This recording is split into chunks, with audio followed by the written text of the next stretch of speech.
Okay, where we left off, we had finished making our origami Santa and we were just about to make a back for it. And the way that we make this back is by placing the Santa, you can actually do it face up or face down, it doesn't really matter which way you do it, onto one of the scraps of paper that I cut off earlier. And I'm basically going to trace it with folds. So I'm lining it up at the bottom here. Actually, I'm going to go just past the bottom. I'm going to fold in along this side, make a crease there. I'm going to fold in along this side, make a crease there.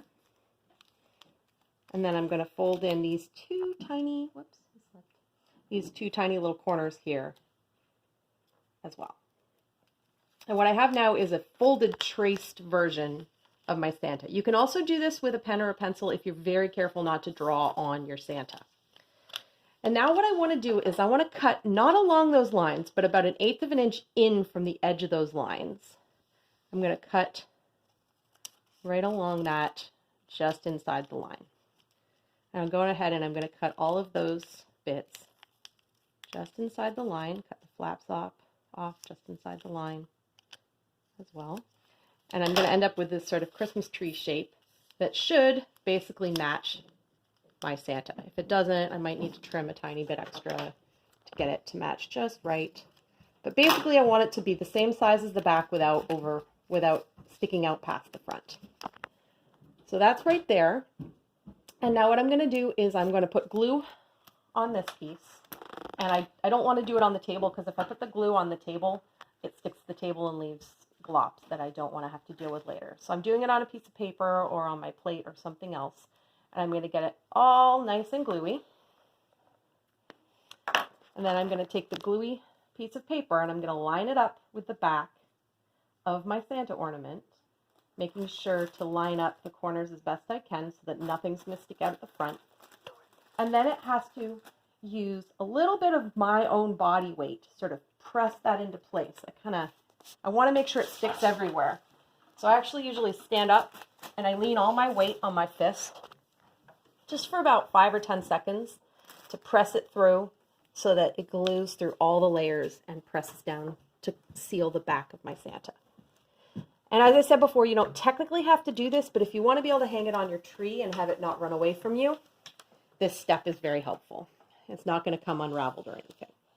So the next thing, and after I said all that, there's a little piece that sticks out. You can still trim it and get rid of that piece that sticks out. So next step, put all my scraps aside, is going to be taking the embroidery thread. And I'm going to make the length that I want for my Santa ornament. So I'm going to make it just about twice the Santa in length. I'm going to cut that. If you're using bigger paper, you might want to use a full width of embroidery thread, but I felt like this was just a little too thick. So what I did was I separated, there's 6 strands in my embroidery floss. I separated it into 2 lengths that have only 3 strands each. So I'm going to set one of these aside and I'm going to use it for my next ornament. And I'm going to come back with just 3 strands.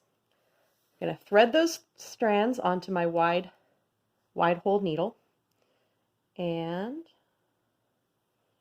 get that in there. Whoops. I get overconfident and can't get it right first try. Oh, second try. You guys, if I knew how to edit videos, I'd fix that, but I don't know how to. So you have to see that sometimes it takes me 3 tries to thread a needle. You know what it is? It's the glue on my fingers that's sticking to it. All right, so I got my needle threaded and then I pulled it off. Oh man, real people making real mistakes. So.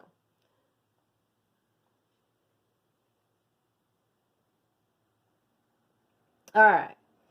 And all that time, Santa's had a chance to dry a little bit, but I still recommend when you go to thread the needle, coming in from the back, because if you come in from the front, it might push up the flap that you just glued down. So starting about 1/4 inch to 1/2 inch down from the bottom, you're going to push through right in that center line so that your needle comes up right in the middle of Santa's hat. You're going to pull one end through completely. Take the 2 ends of your thread and tie them just in a simple overhand knot together so that you've got a spot to hang Santa on your tree. And you can either connect that to a ornament hook, or you can just open the layers and hang it right over a branch.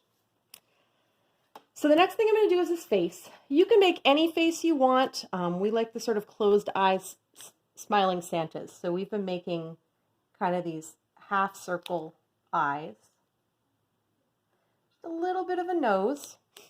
And then the smile down here, because it should be below the mustache, the smile's down here.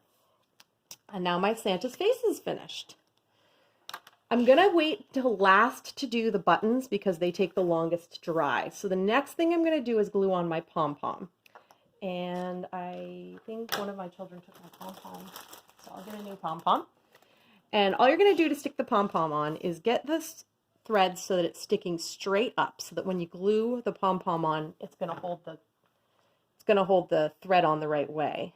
I'm actually going to move this up here to my paper plate again so that I don't get glue on my table. Put just a little tiny dot of glue on the pom-pom.